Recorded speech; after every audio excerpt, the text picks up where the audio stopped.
Pelan-pelan tuh Sri jalan ke arah pintu. Kemudian dia buka tuh pelan pintu itu dan nampaklah seorang berbadan tegap, tinggi besar berdiri di.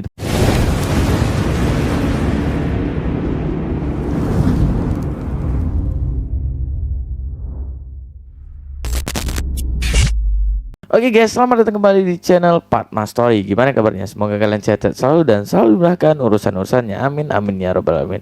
Ya seperti biasa guys ya, di sini gue mau bawain cerita horor lagi.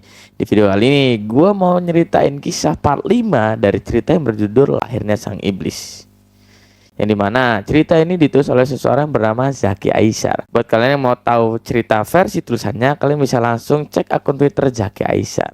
Oke, jadi di part 4 kemarin kita udah tahu nih bahwa rumah Sri ini udah digusur dengan tanah akibat si tua Bang Karsono itu mengingkari janjinya terhadap Sri. Dan sekarang Sri tampak kebingungan mencari tempat tinggal untuk keluarganya karena rumah itulah satu-satunya harga mereka yang tersisa. Tapi setelah ini sepertinya Sri mulai diberi petunjuk sama seseorang yang belum dia kenal sebelumnya.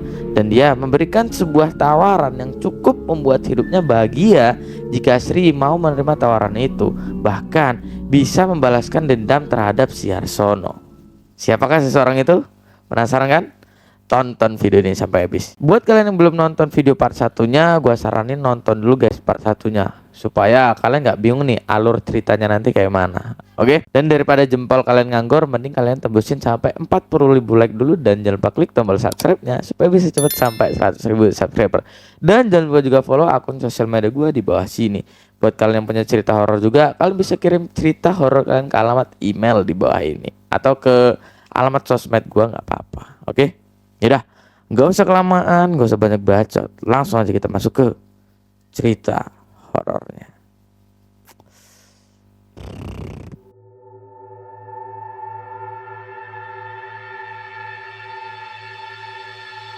Mereka bertiga berjalan dengan lemah siang itu, meninggalkan rumah mereka yang kini telah rata dengan tanah. Sri nggak tahu kemana mereka akan menuju, bahkan mereka juga nggak tahu di mana mereka akan tidur malam ini. Sepanjang mereka berjalan, Sri hanya melamun.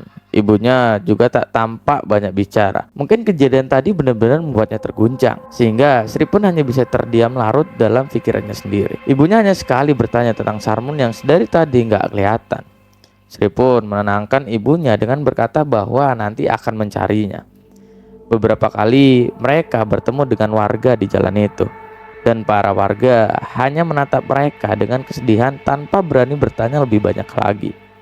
Dan yang sedikit membuat Sri risih, beberapa warga ini menatapnya dengan wajah yang aneh. Dan dari kerumunan warga itu tiba-tiba ada suara yang Sri kenal menyapa mereka.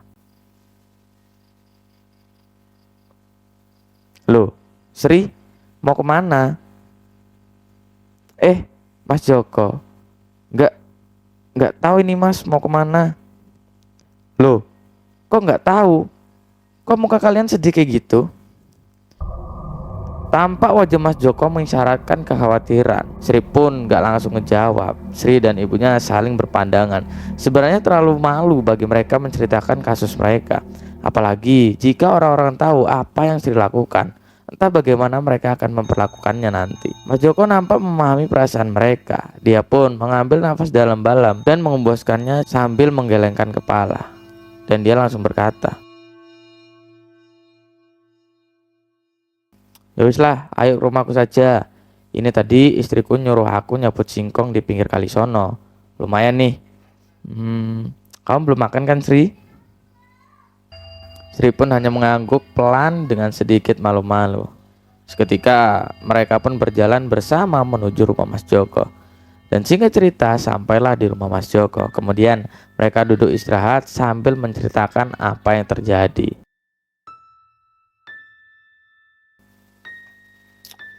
Oh alah, emang kebangetan si Sarmo bapakmu itu. Bisa-bisanya punya utang sama rentenir busuk itu. Aku saja gak mau urusan sama dia. Mending aku gak makan daripada minjem duit sama Arsono. Untung kamu gak diapa-apain, Sri. Biasanya si Arsono itu minta macem-macem sama korbannya. Apalagi kalau korbannya punya anak cantik. Pasti dia udah godain dengan iming-iming utang orang tuanya lunas. Sri yang ngedengar cerita Mas Joko langsung tersedak. Singkong rebus yang Sri makan sepertinya menyangkut di tenggorokannya. Ibunya langsung bilang, "Alon-alon, pelan-pelan makannya, Duk." "Iya kok, untung Sri nggak diapa-apain. Rumah sama tanah biarlah diambil sudah nggak apa-apa. Yang penting anak-anakku nggak disakiti." Kata-kata ibunya Sri seperti sambaran petir di siang bolong. Darahnya Sri seperti nggak mampu naik ke otak dan keringat dingin langsung terasa dalam tubuhnya. Sri hanya khawatir bagaimana sedihnya ibunya kalau dia tahu kehormatannya telah direnggut sama Arsono. Sri hanya berharap ibunya ini nggak pernah tahu hal ini. Sri sangat khawatir dia akan terguncang ketika mengetahui fakta yang menyedihkan ini. Nggak lama kemudian Sarmun tiba di rumah Mas Joko. Dia langsung memeluk ibunya. Tapi pandangan mata Sarmun ini tajam ke arah Sri. Dan Sri di sini langsung tanya ke Sarmun, "Dari mana kamu, Mun? Ibu dari tadi nanyain kamu loh." Sarmun gak langsung menjawab di situ. Dia masih menatap Sri dengan tatapan tajam dan aneh. Entah Sri gak bisa menerjemahin apa maksud dari tatapannya. Di situ dia langsung bilang, "Lah, Mbak sendiri tadi malam kemana aja? Semalaman gak pulang?" Di situ dek, jantung Sri ini kayak ditusuk. Semua tatapan mata ngarah ke Sri. Dalam hatinya bilang, "Mati ini aku." Kini nampak semua orang menunggu jawaban dari Sri. Ibunya tampak serius menatapnya. Di situ Sri langsung jawab sambil terbata-bata, Aku dari rumah Siti. Niatnya pulang nggak terlalu malam, tapi malah hujan deras, jadi aku nginep di sana." Jawaban Sri nampak nggak buat Sarmun puas. Dia sebenarnya ingin nanyain sesuatu lagi sama Sri, tapi langsung dicegah nih sama ibunya. Udah, yang penting kan udah pada kumpul, gitu kata ibunya. Singkat cerita, mereka diizinkan tinggal di rumah Mas Joko. Kebetulan di belakang rumah Mas Joko ada lahan kosong yang dulunya dipergunakan untuk kandang kambing. Namun saat Pacel Creek melanda, Mas Joko terpaksa menjual kambing-kambingnya untuk bertahan hidup. Bangunan kandang itu masih cukup baik. Bentuknya segi empat, cukup untuk mereka bertiga tidur. Meskipun beberapa bagian harus dibersihkan dan diperbaiki. Mas Joko mengajak Sri dan Sarmun untuk memperbaiki kandang kambing itu. Kandang itu dipasang pintu sederhana dari triplek dan kayu sisa. Lantainya dari tanah dan diberi tikar pandan seadanya. Yang penting sementara ini mereka punya tempat bernaung. Saudara ibu cukup jauh di kampung sebelah, sedangkan saudara bapak Sri sudah nggak peduli dengan bapaknya dan keluarga mereka karena bapak Sri memang sosok yang sangat mereka benci. Untunglah masih ada orang baik seperti Mas Joko yang dengan ikhlas membantu mereka, padahal dia juga serba kekurangan. Hari demi hari berlalu. Sri berinisiatif membantu ibunya bekerja karena akhir-akhir ini Sri lihat ibunya ini nggak terlalu sehat dulu. Beberapa kali dia terlihat lemah dan terbatuk-batuk. Sepertinya banyak masalah yang mereka alami ini mempengaruhi kesehatan ibunya. Dan mereka juga ingin memberi beberapa uang sebenarnya ke Mas Joko sebagai ucapan terima kasih lah ya, karena telah diizinkan tinggal di kandang kambingnya. Memang sangat berat masalah yang mereka hadapi sekarang. Beberapa warga ada yang mencibir mereka. Bahkan Sarmun sempat hanya termenung dan mengeluarkan air mata ketika beberapa temannya yang mengolok-oloknya dengan sebutan anak kambing, karena ya mereka tinggal di kandang kambing saat ini. Namun mereka mencoba bersabar dan menerima semua ujian ini dengan lapang dada. Sri tahu Sri punya kelebihan dalam memijat, sehingga Sri mencoba berkeliling untuk menawarkan jasa pijat. Pelan-pelan Sri mulai mendapatkan pelanggan, mulai dari orang tua, ibu-ibu sampai anak-anak. Karena memang banyak yang cocok dengan pijatan Sri. Sri pun bisa memberikan sebagian uang hasil pijatannya kepada ibunya, agar kelak mereka bisa membeli tanah dan membuat rumah lagi. Sarmun juga nggak tinggal diam. Dia juga ikut membantu ibu berjualan sabut kelapa dan tikar pandan keliling kampung. Tapi kebahagiaan itu nggak bertahan dengan lama. Ternyata si brengsek Arsono itu nggak tinggal diem. Dia dan centengnya menceritakan kejadian naas yang menimpa Sri malam itu kepada banyak orang. Sri mulai menyadari ada yang aneh ketika beberapa bapak-bapak hidung belang minta dipijat sekaligus dilayani nafsu birainya oleh Sri. Sri pun berang, Sri marah, dan mereka berkata bahwa sudah menyebarkan berita sampai ke pelosok desa bahwa Sri adalah pelacur. Pantas saja akhir-akhir ini banyak pria yang menggoda Sri, bahkan berani mengajak Sri melakukan perbuatan yang menjijikan itu. Si Arsono itu dia tidak ada henti-hentinya mengusir keluarga Sri, seolah-olah dia nggak puas dengan apa yang telah dia perbuat terhadap keluarga Sri. Yang Sri khawatir hanya ibunya. Bagaimana kalau nanti ibunya ini tahu? Sri bergegas pulang ke tempat tinggal mereka, dan yang Sri takutkan benar aja terjadi. Ibunya terbaring lemas yang itu. Sarmun juga nampak mengompres dahinya, sedangkan si Sarmito nampak khawatir dengan kondisi ibunya. Sri langsung tanya sama Sarmun, "Ibu kenapa, Mun?" Di situ Sarmun hanya diam. Dia nggak menjawab sepatah kata pun. Sedangkan ibunya masih tertidur dengan badan yang menggigil. Saya cerita, Mas Joko manggil Sri. Sri pun berjalan mengikuti Mas Joko, dan seperti yang sudah Sri duga, Mas Joko bertanya tentang kebenaran berita yang sudah tersebar di kampung mereka. "Sri, sini. Kok kamu gak rembukan dulu sama ibumu toh, Sri? Bisa-bisanya kamu sampai melakukan hal itu. Sekarang ibumu sakit. Itu tadi karena dia dengar cerita dari warga kampung tentang kamu. Dia kayaknya kaget, terus langsung ambruk." Sri pun bingung dan gak bisa ngomong apa-apa lagi. Sri langsung meninggalkan Mas Joko dan kembali melihat ibunya. Sri menangis. Sri memeluk ibunya erat-erat. Ibunya pun bangun dan membalas pelukan itu. Sri tahu ibu pasti sangat sedih, tapi Sri gak bisa mengatakan apa-apa. Yang bisa Sri lakukan hanya menangis di situ. Sri sangat menyesali keputusannya yang telah menyerahkan tubuhnya ke bandot tua itu. Kini semuanya memburuk dan Sri nggak bisa ngulang waktu kembali.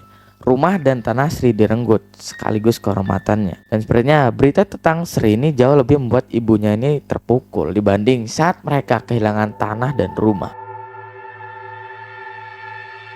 Hari demi hari kondisi ibu Sri ini semakin memburuk. Ditambah mereka tinggal di tempat yang sangat tak layak. Saat malam begitu dingin, dan kalau hujan atap kandang kadang sering bocor. Tapi Sri nggak bisa protes sama Mas Joko karena dia sudah sangat baik menolong Sri. Sri pun nggak lagi menawarkan jasa memijatnya sekarang karena Sri sangat malu bertemu para warga kampung. Sudah 2 minggu ibunya menderita sakit, dan malam itu ibunya Sri ini makin memburuk. Wajahnya makin pucat dan bibirnya membiru. Sri pun panik, nggak tahu apa lagi yang harus dia lakukan. Nafasnya sudah terlihat satu-satu, dan ibunya ini bilang sama Sri. Dalam lubuk hati Sri merasa hal ini seperti kalimat perpisahan. "Duk, jaga adik-adikmu ya." Setelah ibunya Sri ngomong kayak gitu, gak lama kemudian ibunya pun mengembuskan nafas terakhirnya. Tangisnya Sri pun pecah malam itu. Adik-adiknya pun juga ikut menangis. Inilah hal yang paling Sri takutkan. Kini orang yang paling Sri cinta telah pergi meninggalkannya, dan dia meninggal karena kebodohannya. Mungkin ibunya Sri ini telah lelah secara jasmani dan rohani, dan ketika dia mendengar berita tentang Sri, dia seperti dipukul jatuh, dan dia pun gak mampu melawan segala ujian itu. Sri gak nyangka begitu banyak hal buruk yang Sri alami secara beruntun. Dalam tangis itu, Sri langsung bilang, "Apa salah kami ya Tuhan? Kenapa Engkau memberi cobaan yang begitu berat?" Seminggu setelah kematian ibunya, Sri kembali bersedih. Kini Sarmun pergi entah kemana. Semenjak kematian ibunya, dia sangat membenci Sri. Bahkan dia gak mau berbicara dengan Sri. Dia menganggap semua ini karena perbuatan Sri. Sri sudah mencari Sarmun kemana-mana, tapi gak pernah Sri temukan. Akhirnya Sri menyerah. Sri hanya berharap dia masih bisa bertahan hidup dan bisa menjaga dirinya. Karena negara ini belum lama lepas dari Jepang, sehingga Sri takut Belanda masuk lagi ke negara mereka dan mereka menangkap Sarmun. Sri hanya bisa berdoa yang terbaik untuknya dan berharap suatu saat bertemu dengannya kembali. Sampai saat ini Sri masih tinggal di kandang kambing Mas Joko. Malu rasanya kepada keluarga Mas Joko, apalagi jika Sri ingat bagaimana buruknya warga memandang Sri.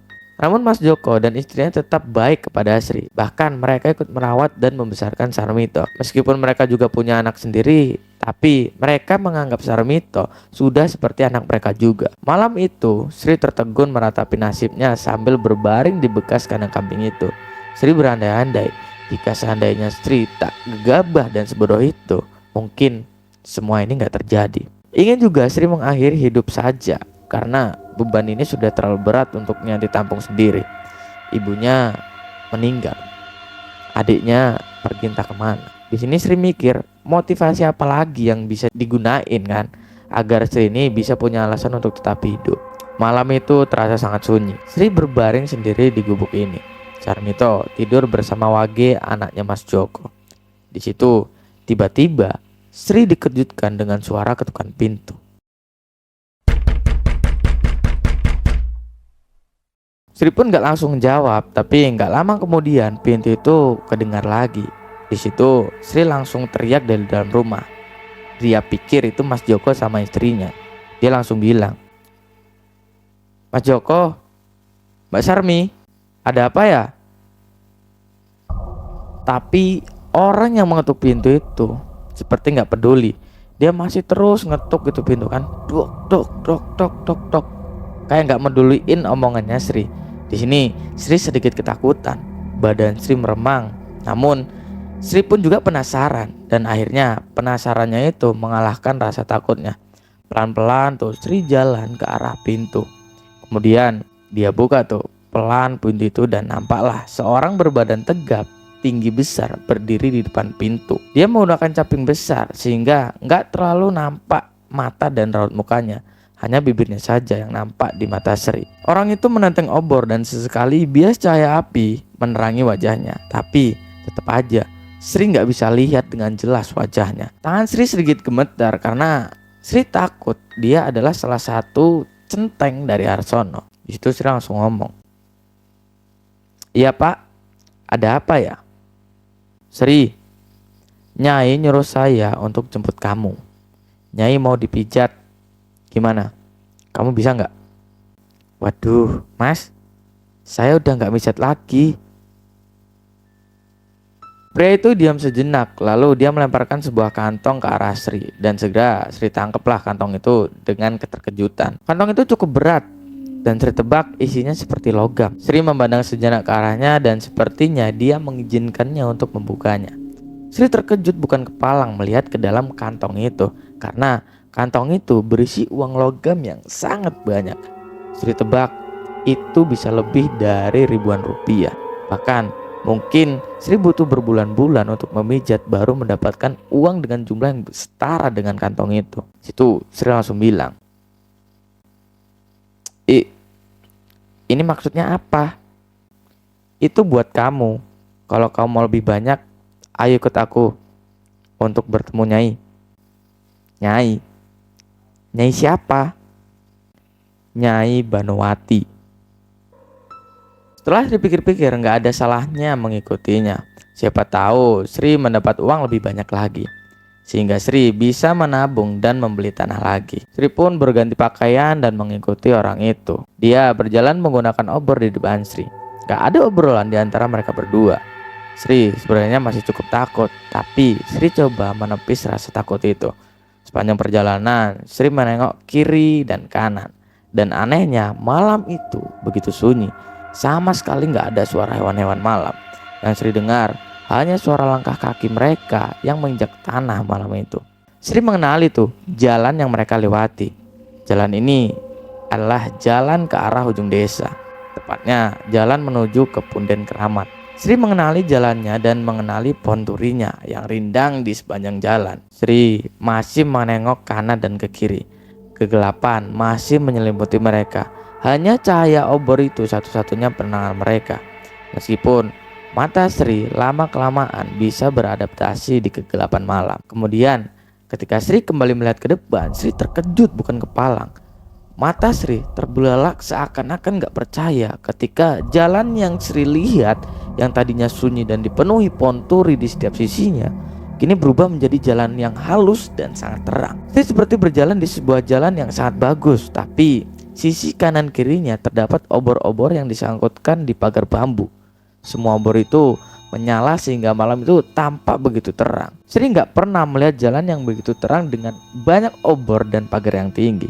Pagar dari bambu itu seperti ditata rapi dengan sangat bagus. Sri terhenyak.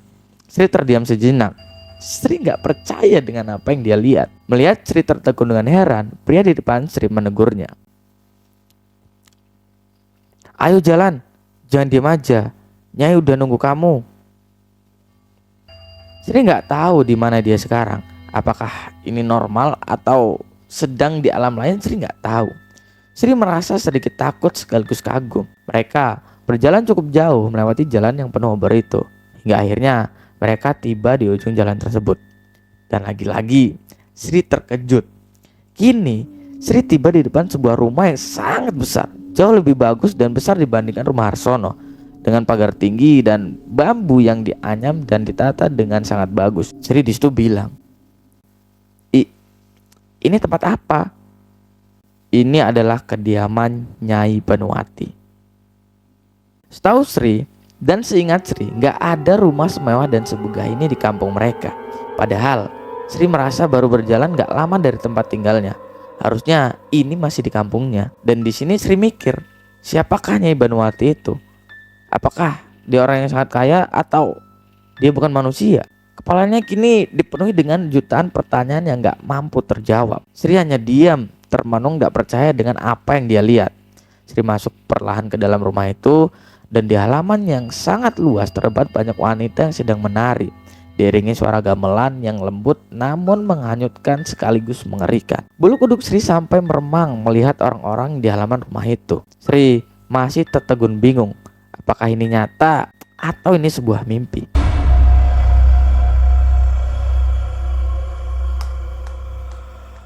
Oke guys, itu tadi adalah cerita part 5 dari kisah yang berjudul Lahirnya Sang Hamba Iblis. Gimana guys? Kita sekarang udah tahu nih ya, keadaan Sri ini makin sedih dan terpuruk karena sekarang ibunya udah meninggal dunia. Ditambah lagi adiknya si Sarmun ini benci banget sama Sri karena Sarmun pikir Sri yang menyebabkan semua ini terjadi. Tapi di tengah-tengah kesedihan dan keterpurukan Sri, tiba-tiba ada seorang pria datang ke rumah Sri, kandang kambing itulah ya. Dia ngasih Sri sekantong uang yang berisi logam ribuan rupiah. Pria itu menyampaikan bahwa nyainya yang bernama Nyai Banuwati ini ingin dipijet sama Sri. Makanya pria itu ngejemput Sri. Dan singkat cerita, Sri ikutlah ke rumah Nyai Banuwati. Dan ternyata Sri terkejut bukan kepalang. Ternyata rumah dari Nyai Banuwati ini gede banget. Masa iya cuma mau dipijet aja nyampe ngasih sekantong banyak uang logam yang berisi ribuan rupiah. Apakah ada maksud lain yang tersirat dari Nyai Banuwati ini? Dan siapa sebenarnya Nyai Banuwati ini guys? Tonton di part selanjutnya. Oke, buat kalian yang belum subscribe channel ini, silahkan subscribe dulu guys, supaya kalian gak ketinggalan video-video terbaru dari channel Padma Story. Buat kalian yang punya cerita horor lebih seram dari ini, kalian bisa langsung kirimin cerita kalian ke alamat email di bawah ini. Oke, ya udah. Sampai jumpa di video selanjutnya. Bye bye.